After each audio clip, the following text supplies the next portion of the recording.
মানে দোকানদারও কিছুই বললো না, মানে এই বিষয়টা দেখে আমি অবাক হয়ে গেলাম। আসসালামু আলাইকুম। আজকে একটা ধোঁকা খেলাম। সেই ধোঁকাটা হলো এই যে দেখতে পাচ্ছেন এখানে বিষ আছে। সেই বিষটা আসলে এই যে পাতা একটা বিষ, এই পাতা বিষের নাম হলো বীরটাকু।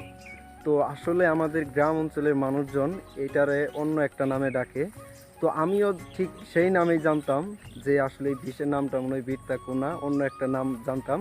তো সেটাই জানতে পারবেন। তো আজকে আমি সকালবেলা যাই বাজারে, আমারে বলে যে বাজার থেকে একটা বীরটাকু নিয়ে আসো। এই যে আপনারা এই যে এটা দেখতে পাচ্ছেন, এই যে এখানে লেখাটা হয়তো দেখতে পাচ্ছেন, বীরটাকু লেখা। তো এটারে সবাই বলে বীরটাকু, এটারে বীরটাকু বলে। আর এই যে ফিলিয়া, এটা নিয়ে আসছি মূলত হয়েছে যে ধানের যাতে মরা সিজায় না বেরোয়, সেই জন্যই আসলে এই বীজ দুটো আনছি।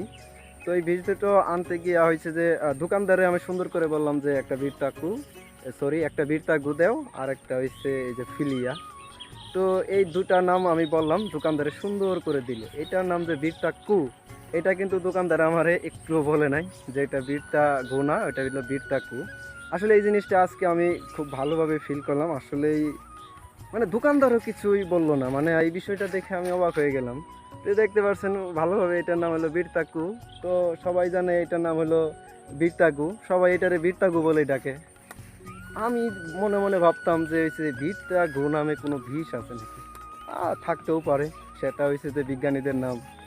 তো হঠাৎ করে যখন আজকে বিষটা আমি এই যে কিনতে গেলাম, দেখেন এটার নাম হলো বীরটাকু। বীরটাকু এরে বীরটাকু বানাই দিয়েছে। তো এটাই হচ্ছে আমরা হচ্ছে বাঙালি, বাঙালি হচ্ছে হুজুকে বাঙালি। তো আমিও তো এতদিন জানতাম যে এটা বীরটাকু, তো ওইভাবে দেখা হয়নি আসলে কখনো।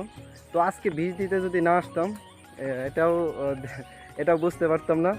তো যাই হোক, মানে অন্তত একটা বিষের নাম শুদ্ধভাবে আজকে জানতে পারলাম, যেটা হলো বীরটাকু। এই বীরটাকুর বিষের এই পাতা বিষটার নাম মানে আমাদের মানুষজন এলাকার গ্রামের লোকজন দিয়েছে বীরটাকু। এবং কি এটা দোকানদারেও বললে দোকানদার বলে না যে এটা বীরটাকু না, এটা বীরটাকু। মানে বিষয়টা আসলে খুব হাস্যকর। তো যাই হোক, আজকের ভিডিও এই পর্যন্ত। কৃষি সম্পর্কে নতুন নতুন ভিডিও পেতে চ্যানেলটিকে সাবস্ক্রাইব করে পাশে থাকুন। আল্লাহ হাফেজ।